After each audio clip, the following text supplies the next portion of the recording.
علی گور بلوچ صاحب خون ہی خون نظر آ رہا ہے فیصل واوڈا صاحب کو. وہ کہہ رہے ہیں کہ لاشیں گرنے والی ہیں اور بہت سی شخصیات کی لاشیں گریں گی. تو آپ نے کیا تیاری کی ہوئی ہے سر جب ایسا منظرنامہ پیش کر رہے ہیں فیصل واوڈا صاحب؟ تو تیاری کیا ہے آپ کی؟ آپ تو گورنمنٹ ہیں, پاکستانیوں کی حفاظت کے لیے کیا کر رہے ہیں آپ؟ بسم اللہ الرحمن الرحیم.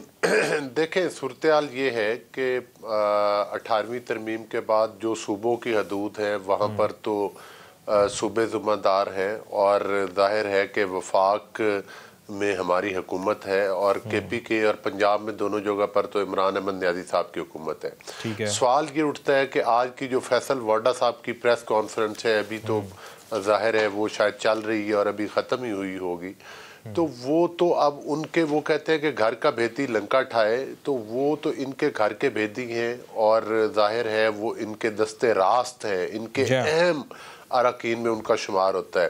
تو وہ کیا بیان کر رہے ہیں اس کا جواب تو ظاہر ہے عمران احمد نیازی صاحب دیں گے کہ فیصل واوڈا صاحب سے جو انہوں نے پریس کانفرنس کروائی ہے اور جو حقائق انہوں نے بتائے ہیں, یقینی طور پر ان میں سے کچھ چیزیں تو ہیں.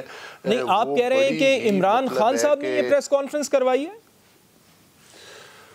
ظاہر ہے ان کے رکن ہے تو مطلب ہے کہ وہی وہ کروانے والے ہوں گے نا, تو وہ کو ہماری نمائندگی اگر عمران خان صاحب نے یہ پریس کانفرنس کروائی ہے تو کیا جمہوری آزادی اتنی کس قدر آپ لوگوں نے دے دی ہے؟ عمران خان صاحب تو اس کے اوپر بارہ تنقید کرتے رہتے ہیں کہ آزادی صحافت کا گلا گھوٹ رہے ہیں آپ لوگ عمران خان صاحب کے مطابق. تو پھر پی ٹی وی پر یہ کیسے نشر ہو گئی ان کی پریس کانفرنس اگر عمران خان صاحب نے کروائی ہے؟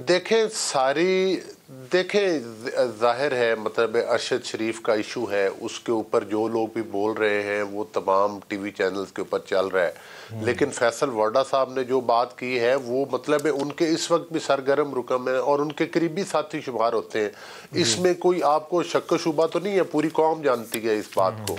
بہرحال وہ تو فیصل واوڈا صاحب بتا سکتے ہیں, آپ ان سے پوچھیں کہ آپ سے یہ کس نے کروائی اگر ان سے واقعی کروائی گئی ہے. دوسری گزارش یہ ہے کہ اصل چیز یہ ہے کہ عمران احمد نیازی صاحب جو ہیں وہ واقعی اس ملک میں ہمیشہ انتشار تو چاہتے ہیں. انہوں نے آج تک جتنی دفعہ بھی احتجاج کیا ہے, آپ نے دیکھا کہ جب 2013 میں دھرنے دیے اس وقت انہوں نے کس طرح سے مطلب ہے کہ پورے ملک میں ایک انتشار پھیلایا, پاکستان کے اداروں کے اوپر حملے کیے, سپریم کورٹ آف پاکستان کے گرد قبریں کھودیں, اسمبلی کے جنگلے توڑے, پی ٹی وی کے اوپر قبضہ کیا.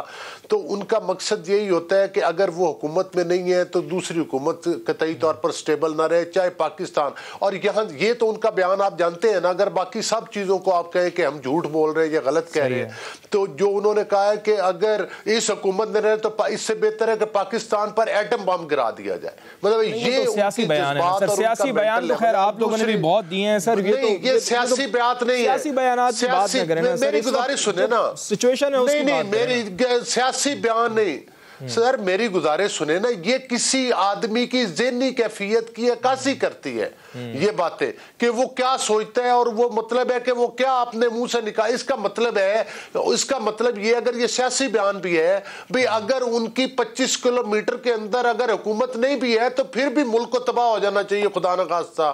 ملک کی آپ نے ان کے وزیر خارجہ کے وزیر خزانہ کے بیان نہیں سنے تھے کہ وہ اپنے صوبوں کے وزیروں کو کیا مطلب ہے کہ وہ دے رہے تھے بیانات. وہ کہہ رہے تھے کہ بھائی مطلب ہے کہ ان کا مقصد یہی تھا کہ آئی ایم ایف جو ہے وہ قرضہ نہ دے.